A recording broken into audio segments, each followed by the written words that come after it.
Hey, hey, hey, what's up, everyone? Hope everyone's having a great summer. We're back on here to talk about real estate. And today I'm going to have my good friend Chris Sainer from Evo Boston join us. There he is. Doesn't waste any time. Let's see. I'm going to add Chris on here. Let's take a look. Yeah, hope everyone's doing well. So today I'm gonna have Chris. There he is. What's Yo, up, brother? yo. Can What's you hear going me on, okay? brother? What's that? Can you hear me okay? Yeah, can you hear me all right? Yeah, man. Yeah. Man, Sidrit Thanks with for thanks for coming on. good lighting. How's your trip? Uh, it was good. Yeah, the ending not so much, but I'm Yeah. glad I'm home. So I saw on your stories, but I'm Yeah. glad you're back. And we're gonna talk your favorite thing today, real estate, Oh right? yeah, I know you absolutely. got so much perspective to give us. There's so much that's been happening lately, with the rates, recession fears, sellers kind of panicking, Yeah.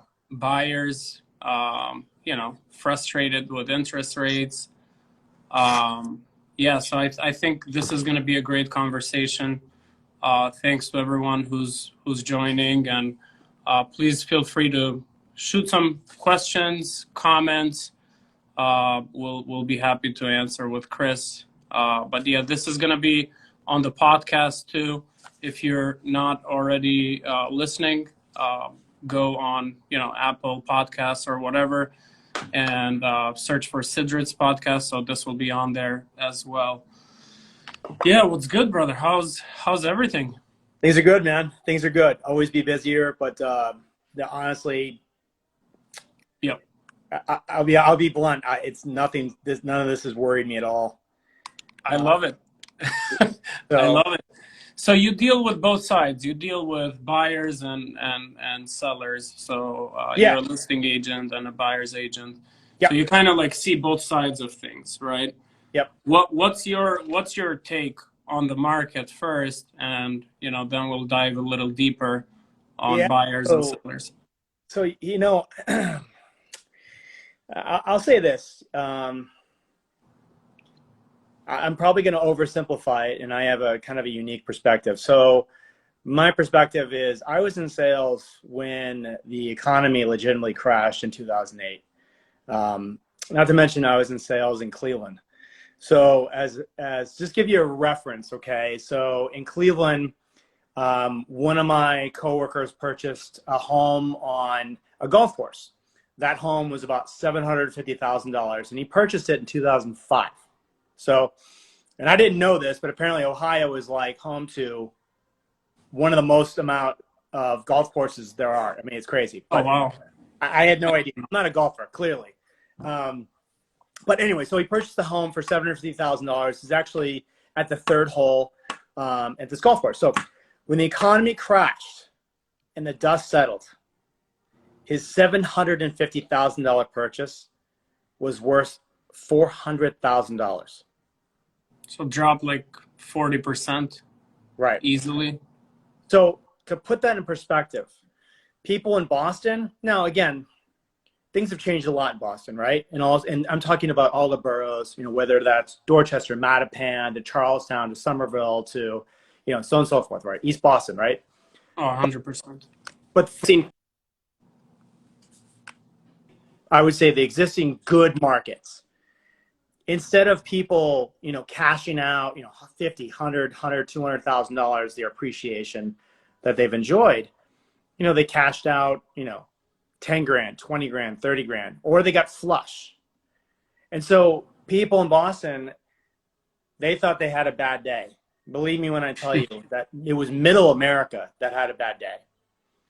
One of the things that's unique about Boston, among many, and most people know this, especially your viewers, is, Boston is one of the most sought after cities in the world, right? So to put that in even more perspective, between 2009 and 2019, so 10 years, Boston added $1.9 trillion in circulation. 1.9 trillion. Okay, That's so awesome. the economy when it was recessed in 2008 was, and I'm not trying to minimize anyone's position, but it's all about perspective. And quite honestly, it was a bump in the road. It was a to Cleveland or other markets of the United States. So I was in sales in 2008 when the economy crashed. And I can tell you right now, not only was 2009 one of my best years in my previous career, we capitalized on the entire market share and employment. So what do I mean by that? My former employer, not only did we not lay anyone off, we went from an average of 61 employees to just under 3,000 in a span of 4 years. When everyone else was crying the blues, when everyone else was saying, what was me, what I can't do, what I won't do, I can't do that, I won't do that, just focusing on, frankly, and this sounds, again, I apologize, it sounds like I'm oversimplifying. No, you're not. But it sounds like they're focusing on the negativity, right? We were focused on the experience. And so when people ask me about buyers and sellers, I mean, you talk to a lot of really intelligent agents and other mortgage lenders and bankers and so on and so forth, and so do I. We can share data all day long. Exactly. You don't even have to believe what I'm saying. Just walk down Newbury Street. Yep. Just walk down Boylston. Anywhere in Boston. Does it look like $6 a gallon is bothering anyone? Or the 20% inflation? Right? And that's what I want to talk about. I mean, there's all these recession talks and fears. I feel like the media does its thing that blows everything out of proportion, and then fear starts kicking in, and of course the middle class guy will start worrying, right? Hey, Yeah. what if I lose my job? Yeah. What if I can't afford my mortgage payment? But Right. the reality is, at least from the data that we have, is there's still like 2 job openings for every 1 person looking, right? Oh, yeah. The economy is still fairly strong. Sure. Yes, inflation is a worry. I think they're working on tackling it down, and hopefully they are successful, right? I mean, Sure. there are some components like gas that it's contributing more than some of the other factors. Yeah. But like you said, it's that fear that drives things, and it's not it's not the reality sometimes. No, it's actually not the reality. And here's the deal, right? So let me share with you. So one of my fellow agents shared with me a story, and it was tragic. Honestly, during the recession, her house, her family, at that time she was younger, her house was foreclosed on. So she had a very unique lens that she looked through things, and she was genuinely concerned with, frankly, the future of real estate. And she was like, I'm doing well now, but right. And so for me, whenever anyone says anything that's frankly based in emotion, I rely heavily on data because the data doesn't lie. And so I said to her, I said, okay, here's what I want you to do. I want you to go back to 2008, and I want you to go find how many transactions there were in that particular city, right? So remember her lens. Her lens was her family's home was foreclosed on. So the interesting thing is, when I asked her how many transactions, she actually hit the number on the head, which was hilarious. Wow. It was actually 200. It was actually 200 transactions. So if you know anything about psychology, usually when you give answers like that, that's your gut instinct. That's actually that's your belief system, right? Yep. It was 200 transactions. That was her first reaction. Again, I wasn't leading the witness. I just said, hey, what's your guess? So it's not zero. So even if we look at the market, right? So let's just call what it is. Your top 10%, right? Your top 10%, they're super cash heavy, very liquid. They're going to hold. They're going to wait. Yep. Sometimes in some markets, not always. It's not exact, but they're going to hold because they can, and they're waiting for the bottom, right? So, but remember, it's different from market to market. So then, with interest rates have increased, I know for a fact, look at the percentage of slowdown versus, refi. And then, I would say the lower end of the spectrum, in terms of, purchase price, I'm talking sub 500, 400, 300, right? So unfairly, I think interest rates raising, I think that they affect those two markets. Now, I would say unfairly to the top 10% because they're very liquid, but it's really the bottom 20, 25%. And again, I'm just generalizing right now. Yep. But if you add those up, even if you say 40% of the market's gone, there's still 60% of the market, right? 60%, that's a massive number. And so people's lives, people are going through promotions. They're adding to their family. They need changes. They're downsizing. They're graduating. They're empty nesters. They're fill in the blank. They are there, right? I've heard, sorry to interrupt. I've heard this narrative from a few content creators that, someone with a 2.5, 2.75 interest rate is never going to sell their home. And this is the point that you just made. It's like, well, if you get divorced, you don't care about that 2.75 interest rate. Things happen in life that will make you move or make you want to buy. You have a kid, your family grows, you want to move to a bigger place. And these are, it's happened to me, every one of us. You want to move out of state, you're going to have to buy, right? You kind of have no choice. And let's look at the data. If people are worried about the real estate market crashing, because this is what we hear so often, and obviously we're all worried in a sense, but if you're look at the data, right? Yep. Nationwide, there's only 1.26 million homes overall as of June. Sure.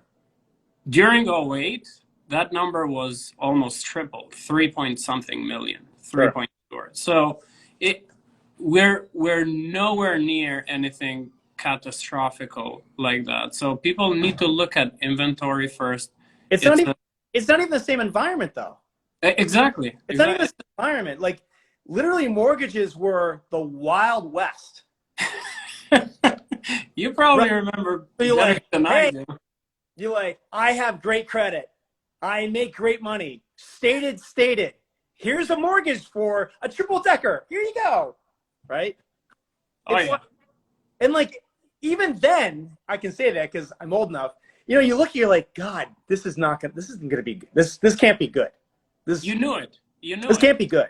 And then what's worse is I actually remember talking to somebody and they just decided to stop paying their mortgage on their second and third home. Not because they couldn't afford it. Not because they couldn't afford it. Just because everyone was doing it. Right. So exactly. So, and they literally said this to me and they're like, oh, I'm sticking it to the man. And I'm like, which man? I'm like, dude, you are the man.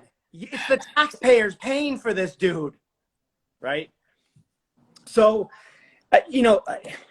there's always stupidity. And I don't mind saying that, but there's always stupidity.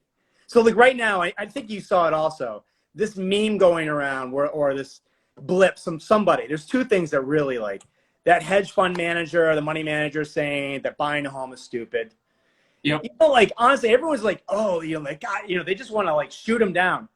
All he's doing is getting viral traction. That's all he's doing. That's all he's doing. Right? Now, if he believes it, he's an expletive idiot, right? But even in Boston, you're paying, the rents are out of control. But they're just, I don't mind saying that. I'm sure you have investors following you. Oh, Chris, don't say that. That's, I'm going to tell you right now, rents out of control. And you and I touched on this, which is why we wanted to do the podcast also. Rents out of control is stupid and it's bad for everyone. And here's why. So rents out of control means that eventually prospective people that want to move to Boston, whether that's a job change or that school or all the above, they will not consider Boston. Yep. Boston will see a slowdown in growth, and which growth, by the way, slowdown means not the same return on investment like the $1.9 trillion that was added to Boston in 10 years, right? So if you ask a reasonable investor, they're looking for reasonable rates of return. We just saw a bonkers hyper market. Bonkers, right? Bonkers sellers, bonkers buyers. Now, we can dive into, and you can ask me the question if you want, but like, yeah, go ahead. there's specific reasons why, and this was not unique to Boston, but there's specific reasons why rents started going bonkers, right? Like you heard the term buyer's fatigue, right? Yep.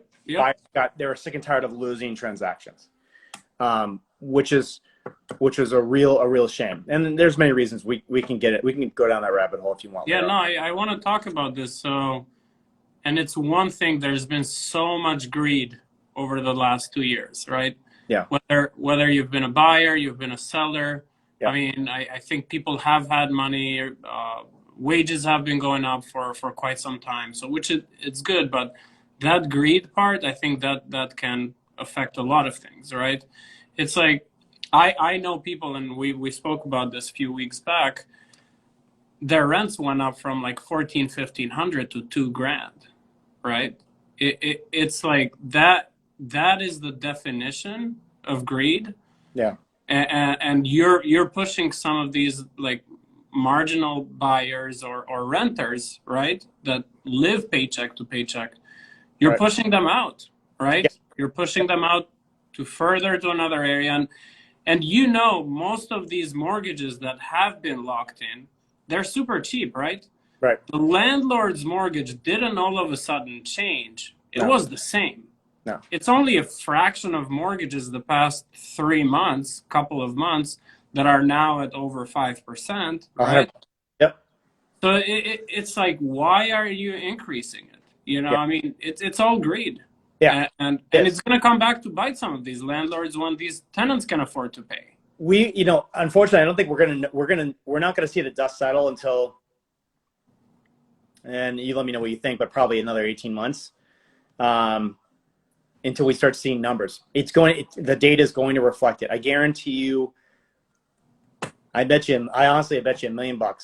We're going to see an article written in the next 12 to 18 months talking about the population being reduced in Boston, people coming to jobs, the amount of population who would otherwise accept a position here in Boston that would say it's cost prohibitive. I can't do it. Yeah. Okay. And there's already been a migration out of Massachusetts, I think, up to like 2020, 2021 data.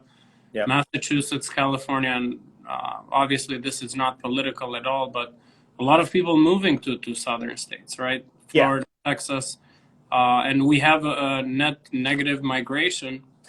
And one of the top reasons is expensive real estate, right? So I think people made a lot of money and they're still greedy. Sorry, it's the trifecta, right? It's people are looking at, your political climate, they're looking at your social climate, and also expenses, which is all the above. When people think expenses, they toss more, housing, home. I know it's broken down by line item, but they toss that in there. They toss living in there also. And so you're exactly right. It's a small percentage of investors that have seen the 5.5% interest rate that could charge that. And so frankly, and this isn't unique to Boston, but your major markets, there's going to be major booms. And we obviously saw that during COVID, but there was a different reason for that. But you're going to be major booms within South and Central United States because the cost of living is dramatically less expensive. And here's what did we learn? What was the number one lesson that we learned during COVID? What was the number one lesson most people learned? I don't know. Tell me. Regarding real estate? You can work remote. You can work remote. Most companies now, you can work remote. Yep. So that bodes well I'm sorry, for that bodes well for middle America and less expensive markets. That doesn't bode well for Boston. And if you're an investor and you're watching this, I would implore you to look at what you're getting. And the question is, do you want full occupancy or do you want to take the risk? I'm telling you right now, if there's smart agents out there, and you and I said it to you, right? What was the first thing I said to you when I talked about rents increasing? I'm like, I hope they increase because I'm going to target landlords. I'm going to target properties. I'm going to target your tenants and I'm going to make them home buyers. Home buyers. I'm going to make them home buyers. I'm going to sell them a home. Because 100%. You're just making it easier for me, which is cool, which is, fine. And I'm sure that there's going to be investors who be like, a lot of real, I won't say a lot of real agents, but a lot of salespeople, they're always looking for that politically correct. Yeah. And for me, I want to tell everyone, buyers, sellers, investors, the absolute straight no BS. And the fact of the matter is, greed isn't good. It's not good for the long-term, the long-term play, the long play. If you're an investor and you're looking to get the heck out in the next 3-4 years, okay, cool, whatever. But most investors aren't. They're looking for a long-term play. The greed isn't boding well. It's not going to go well for you because people will eventually move. Yep. They'll move, right? 100%. So, and getting onto it also, looking at, how much property is available now as buyers, like things are great. Things are much, much better. Now, unfortunately, I think we're in a very small window. I think the Fed's, all right, hear me ask you this. How many rate increases do you think the Fed will go again? So there is a correlation, right? Whenever the Fed raises rates to what mortgage rates are, right?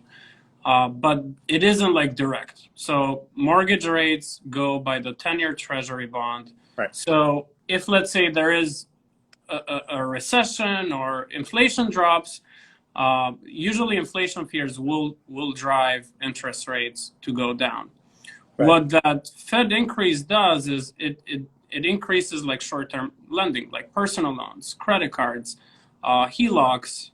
So these are things that can like slow the economy significantly because people don't want to borrow and companies don't want to borrow short-term funds at higher rates. The expectation is that they're going to continue increasing aggressively first and then steadily in 2023 before they start decreasing again in 2024. Yeah. So rates should like stop increasing somewhere in 2024 according to the Fed, but that doesn't mean that mortgage rates will stay at 5, 6, or 7% if they ever go there. Yeah. I think this is a short-term pain. Well, let's say they do. Let's say they do. So you buy.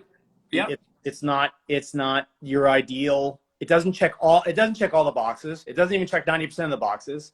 Yep. It checks. Well, let's go on the negative side. It only checks about 40% of the boxes, right?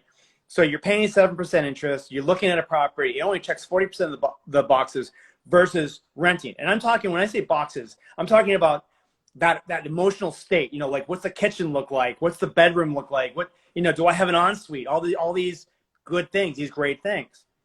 So you look at that and you say, well, here, with I rent, okay, do you get the write-off? Do you get the appreciation? Do you get any of that as a renter? Exactly.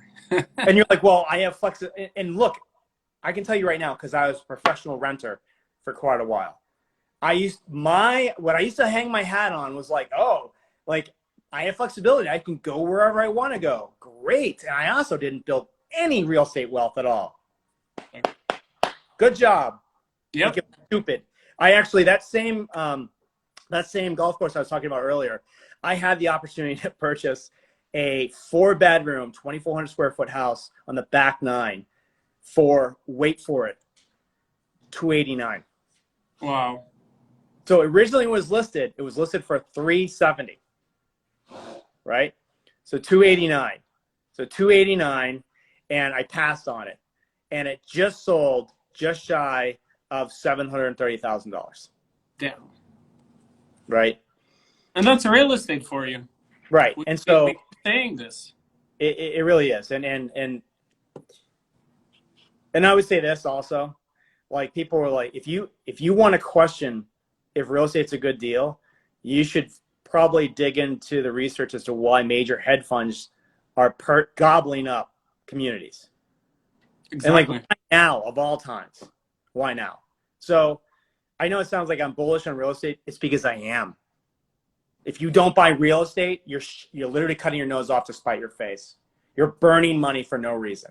There's plenty of property to be had in Boston and greater Boston right now that you can start appreciating. You get the write-offs, you get all the benefits, and you also done properly, it's real wealth building, right? So 100%. Yeah, I mean, like I know for a fact, like when the Feds jacked up rates 0.75%, there was like, it was all over Instagram, right? Everyone's like, oh, all up in arms, all up in arms. I'm sure you had people raise the alarm. I'm sure you had clients talking to you. I know I did. But did you notice like 10 days, 12 days later, it was like, it never happened. Yep. You're like, what happened? So, I mean, I agree with you. I mean, it's not a major, it's not a major deal. It's not a major deal. Yeah. Also, people forget about the fact that most people hold the real estate long term, unless you're like a developer, flipper. Right. But most people will hold it long term. So if you look, let's say, at any 10-year period, usually there is appreciation in Sure. real estate.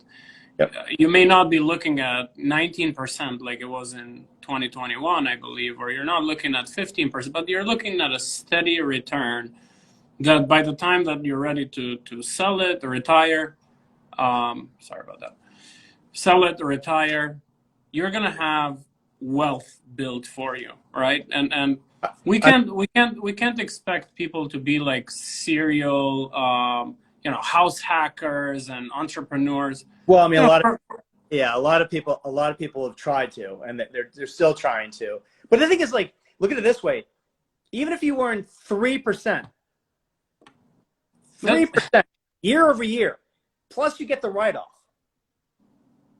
Exactly. Versus, Seaport right now, or Charlestown or Southie, you want to burn 50 grand. You're just taking 50 grand and throw it in the trash. Like, it doesn't get it. Like there's markets right now in Boston, and again, it's like, I'll say it right now. Like my nephew and his girlfriend, right? So girlfriend lives in Southie, and she loves that Southie lifestyle, right? Well, if you look at Ashmont Square in Dorchester, it's one of those hottest neighborhoods in Boston, and it's a stone's throw from Southie. It's not that far at all, and its level of redevelopment right now is exploding. Look at Dot Block. Evo's got a couple of great projects in Dorchester also. So it may not check all the boxes today, but you just lift your chin as a buyer, lift your chin and look off in the distance, maybe another 12, 24 months. What's it feel like then? Yep. And you, not only is it going to feel good because you're going to have some more coffee shops and cafes and restaurants and places that you want when you walk out your door, but you're also going to get that appreciation, right? That's awesome. That's a smart way of looking at it. And you're paying down your mortgage and building your equity. Yeah. So don't forget about that. I mean, you're building your landlord's equity if you're paying rent. Yeah. And I get it for people that are like short term in an area, or they don't know if they're going to relocate or something. I mean, short term rent is good. Okay, it's fine. But long term, you should have a plan to buy a house. Unless you're like super wealthy, super rich, you have a wealth management advisor, but that's like the 1%, right? It's not majority of us. So, if you're starting off, you're not a homeowner, you're a first-time buyer or looking to be a first-time buyer, it's like you need that house to build long-term wealth.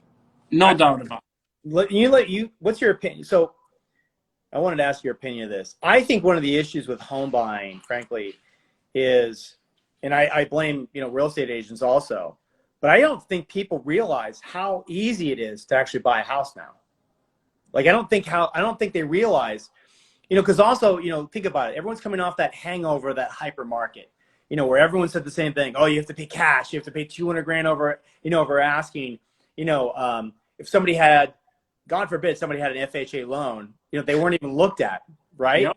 It was Yep. like, there's something wrong, and like, you saw, I had a couple of VA loans that were accepted. It's wild. This is going to Yeah. irritate, but it's fake news, and people don't realize how easy it is to buy a home. And that's where I think that's the issue, is getting that word out and letting people know it's dramatically easier to buy a home. And I know part of it also is, and you let me know what your thoughts are, I think people are scared to find out where they stand.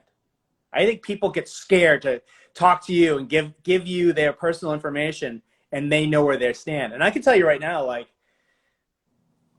even myself, when I got approved for my mortgage here, my girlfriend at the time, who's now my wife, we were pregnant with our first, and like, it was Fast and the Furious, and we had to try and find a place to live. And I'm like, I was so I don't know why I was nervous, but I was so nervous for that pre-approval. And then I found out how much I was pre-approved for. I'm like, wait, are you sure you really want to give me that? Right? But I think that's the thing is people need to work past that fear, but more important, I think people need to be armed with that data. What is your opinion of that? So here's my take. I mean, obviously things are much different than '08, right? So many things have changed. Obviously the lending guidelines are stricter but more safe for the consumer. You have technology that has played a major role in the industry, right? Speeded things up. Yeah. We don't need to use paper anymore. Everything is done online.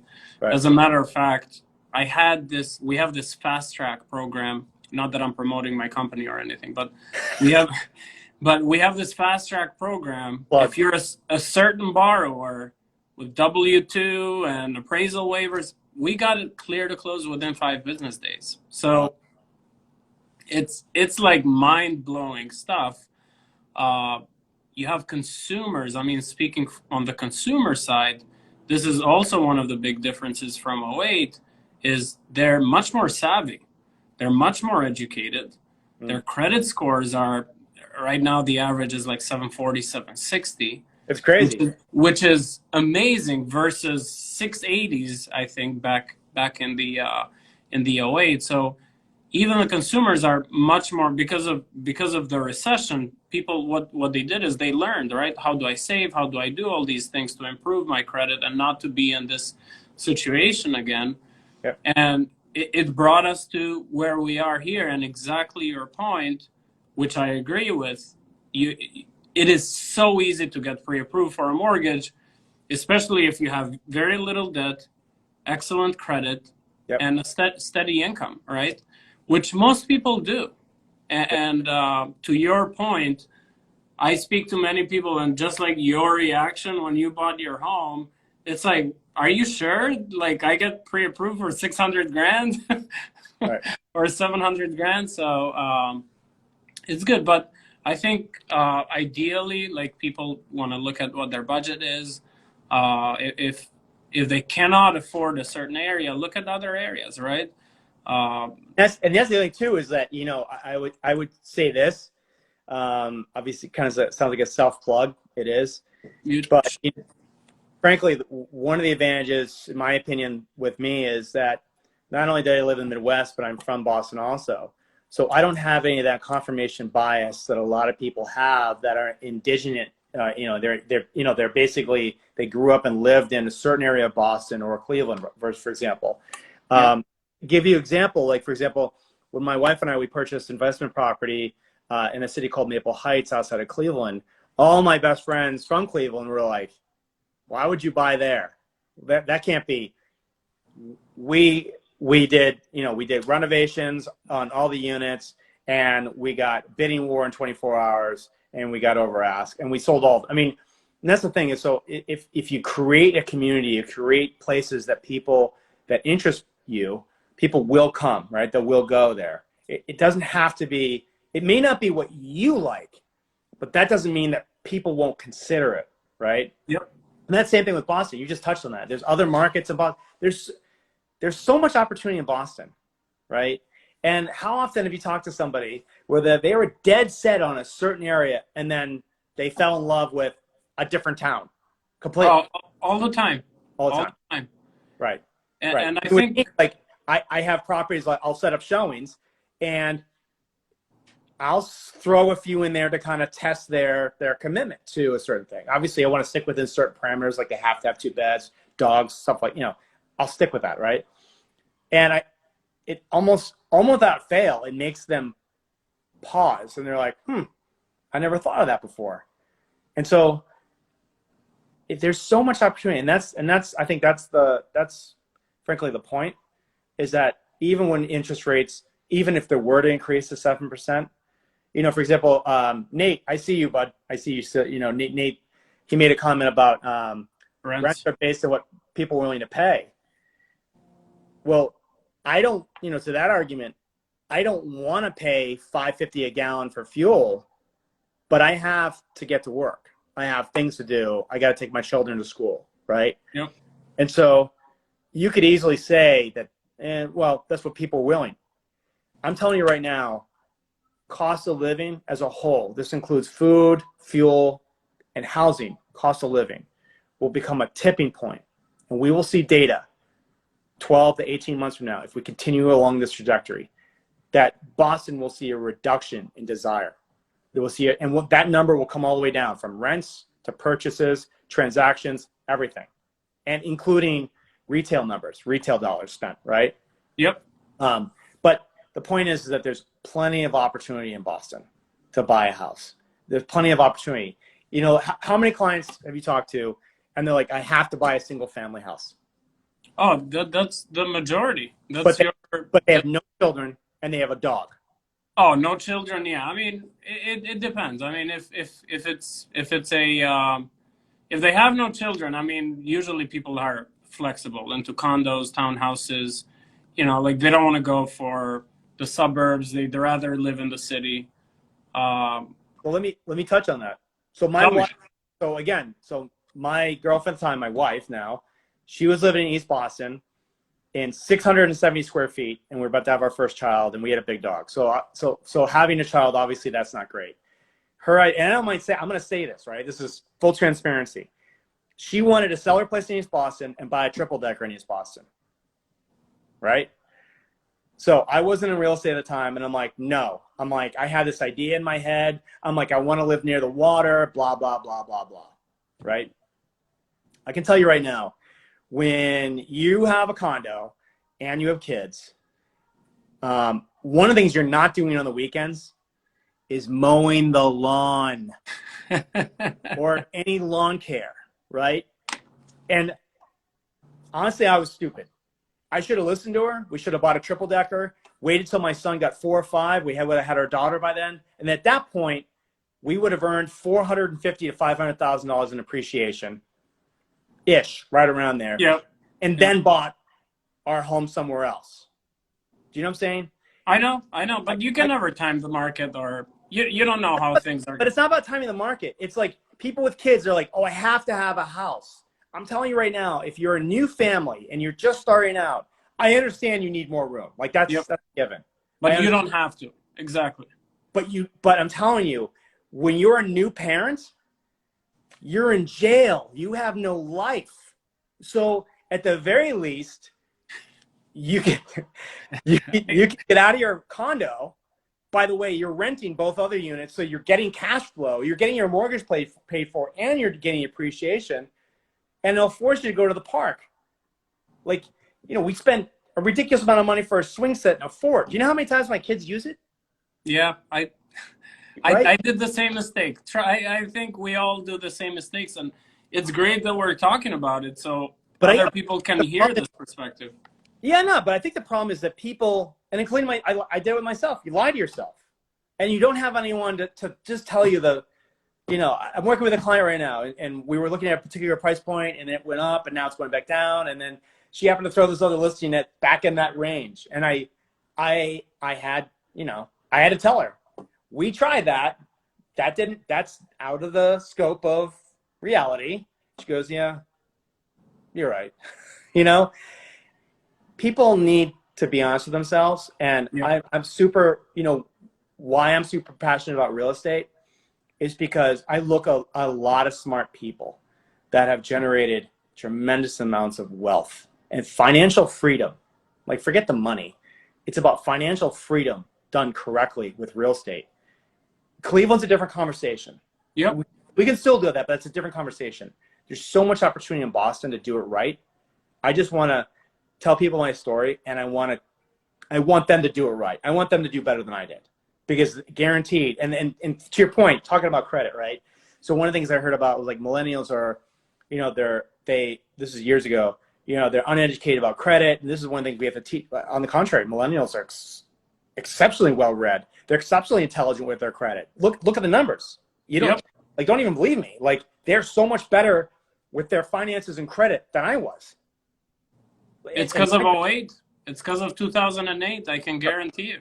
Well, they watch their parents lose their job. They watch their parents, what they went through, right? Exactly. There's so much opportunity in Boston. It's unbelievable. And, you know, we even see it on the investment side. You're seeing, and I'm hearing about investors looking at certain things. They're like, oh, it doesn't even pencil out anymore.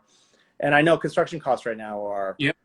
And this is one of the things why I think inflation is a good thing, because we do need to slow down. We need to slow things down a little bit, because construction costs, it's just, you know, working on a project right now, and we got a quote for windows that was, you know, almost $50,000 for windows for a single family home. I mean, that's Jesus Christ.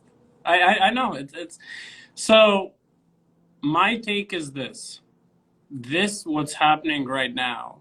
If mortgage rates remain in this range, a year, 2 years from now, we're going to say we entered a normal real estate market. Yeah. People are not going to be as greedy. Investors are going to think twice. And there was an issue, I think, with keeping interest rates from 2010 till 2020, or till recently rather, at 0% for such a long time, for what, for over a decade. It wasn't Even at 0%, we created this inflation. Our policies created this type of inflation. But a year or two from now, we're going to look back and say, this is a normal market. This is how it should look like. I mean, everyone loves making money, right? People made a lot of money during COVID, and, you know, there were handouts from the government, to say it how it is, right, on so many things. Yep. And people got a little lazy. They had so much money on their hands, spending it left and right, and that created this inflation. So we kind of did it to ourselves. Yep. And I mean, people shouldn't complain now about inflation, but they should look for, if you're in a situation where you're struggling, you should look for solutions, right? Yep. And I'm not trying to be hard on anyone here, but there's plenty of jobs out there. You know, like I'm hearing some numbers like, you know, people are getting great annual raises from their companies, 5 to 10%. Was it you that posted, or somebody posted, that 52% of all households in the United States have a side hustle? No, I did not. No, but that's a great stat. That's a great stat. And here's another advantage too. You know, for example, it's, you know, doing side hustles. You know, obviously I'm older, so I came from a different mindset. It was just, you know, one job, one career, and then, you know, eventually you bump into an investor that had multiple sources, and then. But nobody talked about it. Like now, I would say, you know, a lot of savvy, you know, especially millennials and Gen Z, because of social media, thanks to, they know now, like, if you want to be a millionaire, you need several income streams. And so then they're like, well, how do I do it? Right. And so it's like, it's actually one of the reasons why I love, you know, working where I work, is because I work with a lot of young, bright, talented, hungry agents. And that I learned so much from them. It's unbelievable. So, like, there's always, to your point, there's always an edge. There's always a way to get ahead of this. Oh, yeah. You know, obviously you can have conversations about, you know, cost savings, but you want to work on both sides of the pipeline. One is your expenses, but the other one is, how do you generate more income? And, you know, knowing where you stand in real estate is just knowing where you stand. It doesn't mean it's a yes today, But knowing today where you stand with a mortgage or it's an investment property, I'm telling you, that's priceless. And this is why I love the time that we are now. There's so much free game online, whether it's YouTube, Instagram. There's people giving free stuff, content every single day. And it's honestly up to you to like dig it up, because the internet is like unlimited, right? There's so much information out there. Yep. But with the right, if you spend some time researching things, you'll be guided in the right place. 100%. Like no doubt about it. Yep. And I think real estate is one of the things that people have found out, that they don't make land anymore, right? It's there's only, unless Elon Musk sends us to Mars or something, right? I mean, even still, like, here's the deal. Right. I'll tell you something. So even still, right? I know there's going to be a percentage of the population that are like, oh my God, I'm going to go live on Mars. There's going to be a percentage of the population that are caught up in that buzz. Yep. They're too busy talking about things and not realize, look at all the opportunities that are at your feet, right? There's so much opportunity. I'll give you an example. Like, there's a piece of land. One of the agents that I know, he just sold a piece of land in Wellesley for $1 million over ask. So to your point, they're not making land. No. So then, they're not. Why do I connect the dots between $1 million piece of land plus $2 million, actually $2.5 million in Wellesley, versus a condo in East Boston?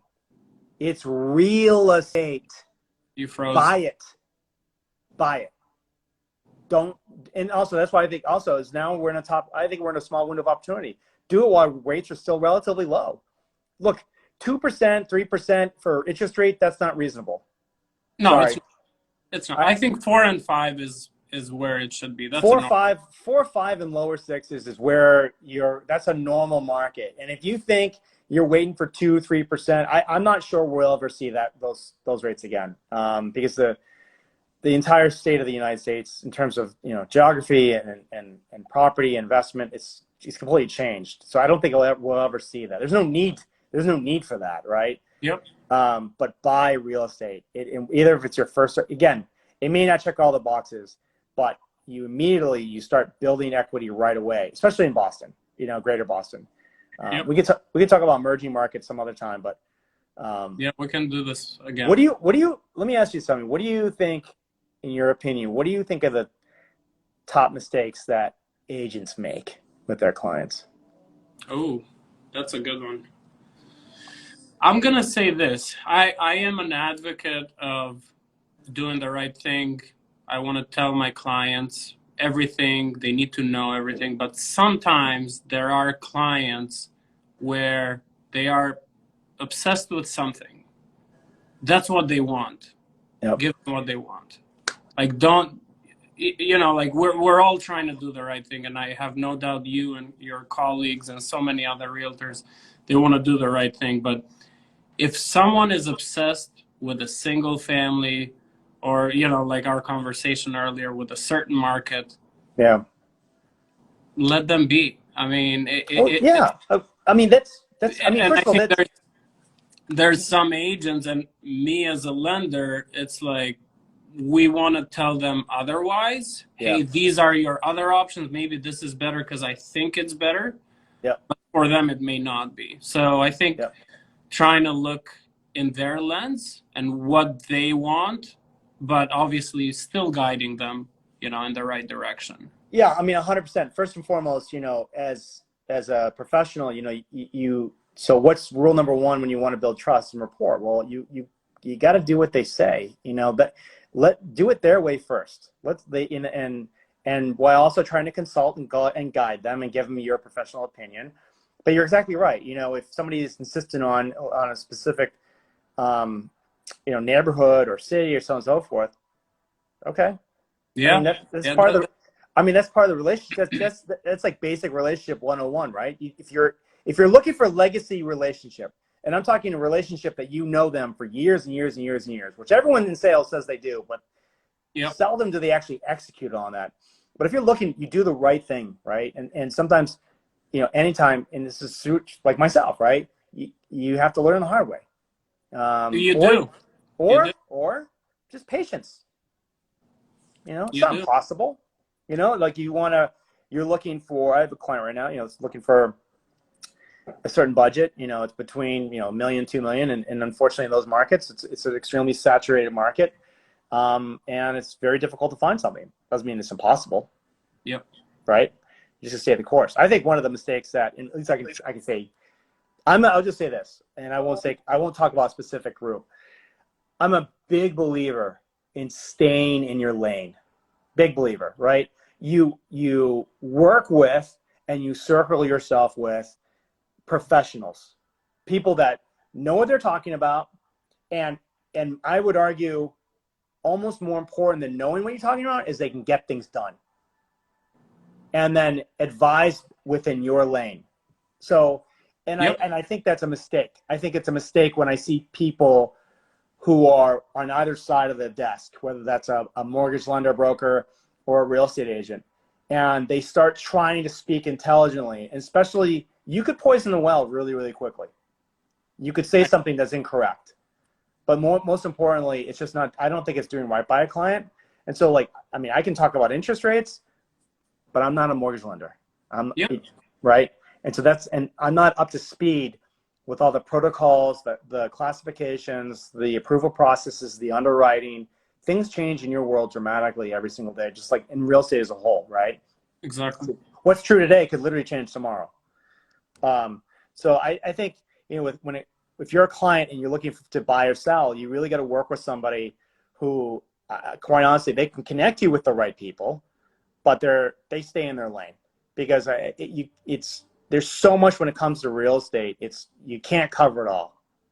You make a great point, man. I love the point you just made, because there's so many people that will try to BS you. Nothing against like newer folks in the industry, but sometimes they get too desperate because it's their first deal, first couple of deals. So they're trying to sound intelligent, smart. Thanks, Brian. Let's hear the facts. So yeah, there's some, you know, newer lenders, newer real estate agents. I think the best thing to say is, let me look into it and I'll get back to you. Yep. If you don't know something, it's fine. I mean, you don't want to sound stupid and say, oh, I have no idea, no clue, sorry, buddy. But if there is a mean to find it, you can just say, hey, let me get back to you. Give me 24, 48 hours. It's fine. I would argue that unfortunately, first of all, people don't want to say, I don't know, and they'll wing it. Don't wing it. And I would argue, whether you're a new agent or, you know, a new LO or lender, you want to get in the mortgage business, it's kind of what I said earlier. You want to find the right people to surround yourself with. You know, I loved my former brokerage, Coldwell Banker, love Coldwell Banker. But at my age, at that point, at 48, I had to be honest with myself where I was in the trajectory of my career, and most importantly, how that tied in with what I said earlier, building legacy clients, whether that's investors, developers, buyers, or sellers. And so for me, one of the reasons why I chose Evo was because of their trajectory within development as a whole. So access to developers, and, you know, whether it's Ryan or Ricky, their knowledge base is unbelievable. And on top of that, I work with, like I said, very bright, very talented agents. And so and on top of that, their collaboration. So like agents, they'll gravitate towards a certain brokerage, but there's zero collaboration. Well, how are you going to learn? How are you going to scale? And that's the thing, is most people, you have to be really honest with yourself. What do you do well? What don't you do well? What don't you know? And I know it sounds question. You're like, oh, I don't know what I don't know. Yep. That's what keeps me up at night, is not knowing the question to ask.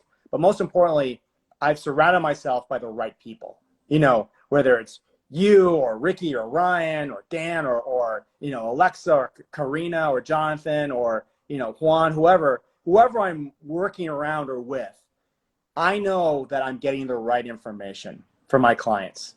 You have the resources. You have the resources. Right. You have mentors, right? You have someone to talk to. Right. And someone brand new,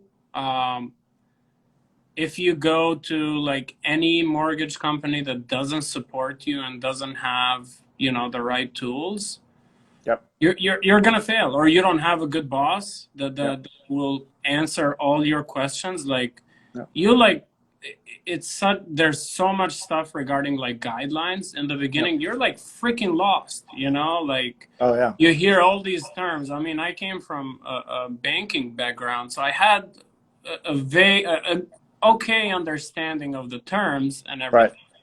But once you start researching guidelines, you're like, what the hell is this? Oh yeah. So if you don't have someone to guide you in the beginning, you're likely gonna fail. And that's or like you know, on the realtor side, you're gonna get sued. Right? Yep. Like Yep. you know, it's like So good. like guys, it only took 40 hours to get a real estate license in Massachusetts. 40 hours. It's almost as bad as a driver's license in Massachusetts. Right? Everyone's got one. And so you really got to be rule number one is you got to be honest with yourself. And this is, you know, this is true with anything. And this is, like I said, this is like, I wish somebody shook me and like, Chris, you're stupid. Get a triple decker in East Boston. You're going to be in child jail for 4 years. Right. And you don't have to worry about a lawn. You don't have to worry about this. There's plenty. Look at the parks in East Boston. East Boston has amazing parks, right? You get out of the house. I mean, if it's wintertime, the kids aren't playing in the yard really unless it's snowing. Anyways. Yep. Build that wealth in 4 years, sell it. And again, there's no looking glass. I didn't know that the trajectory of East Boston was going to be the same way. Exactly. But I would have, right? So, and that's just true. Rule number one, be honest with yourself. You got to be honest with yourself in terms of what your goals are and what your capabilities are. And if you're not getting where you want to get, whether it's a buyer or seller, you surround yourself with the right people. You seek out the right people. And how do you know you're dealing with the right people? It's because when they give you answers, they don't hesitate. And you know the answers are genuine, sincere, and it was on the back of their head, back of their mind, right? Yep. It's not bullshit. No, absolutely. Absolutely. And that's why I love you guys. I mean, at Evo, it's like you're straight shooters, no BS, hardworking, grinding for your clients. And all the agents I've worked with, I mean, it's amazing to work with because it's like the client is never like steered the wrong way, obviously, right? Yeah. But you guys are hustlers, you know? Yeah, and what's honestly, one of the reasons why I love Evo is that, like, for example, the real estate guild, right? I got to meet a lot of other really talented other agents from other brokerages. And so, you know, for me, it's all about the relationship. So whether that's or other agents, it doesn't matter. It's all about the relationship. And so for me, I always want to. What's that? You guys support each other massively, at least on Instagram, right? Which everyone is on. Yeah. You guys are like massive supporters of each other. You're 100%. Not like competing with each other, which most brokerages. The beauty of Instagram is I've even talked to other agents about what their opinion is, and like we've collaborated and had great conversations. So there's great information. There's great people out there. You got to get in front, and you got to start, make sure your circle is the right circle. Like they're not lying to you. But rule number one, don't lie to yourself. If you don't lie to yourself, you're honest with yourself, your circle will be reflective of that, and you'll achieve the goals you're looking to achieve. 100%. For sure. 100%. Well, keep doing you. Keep being great. Love everything you're doing. I appreciate you spending time with me. It's been about an hour, so. Yeah, man. Thanks for having me. I'm glad. I appreciate everyone that joined us. And consider it, one of these days we're going to sit down and I guess we have to have an honest conversation about NFTs because I don't know anything about it. So yeah, we will. We will. I think now is the time to learn now that all the hype has died down. Yep. Unfortunately, speaking quickly about greed again, whenever people were making money with NFTs, that's when everyone wanted to jump in, and then people lost some money. So now I think now it's a normal market. I think right now is a great time because now I can take my time and learn about it. It's all about diversification. Remember, when someone says no, right? Like I say no to NFTs or crypto, all I'm saying is it's a request for more information. It's saying you haven't convinced me. I need more information. That's all no is, right? Yep. We'll do it. All right, brother. Thank you, bro. Appreciate you. Cheers. Have a great day. Thank you. Bye.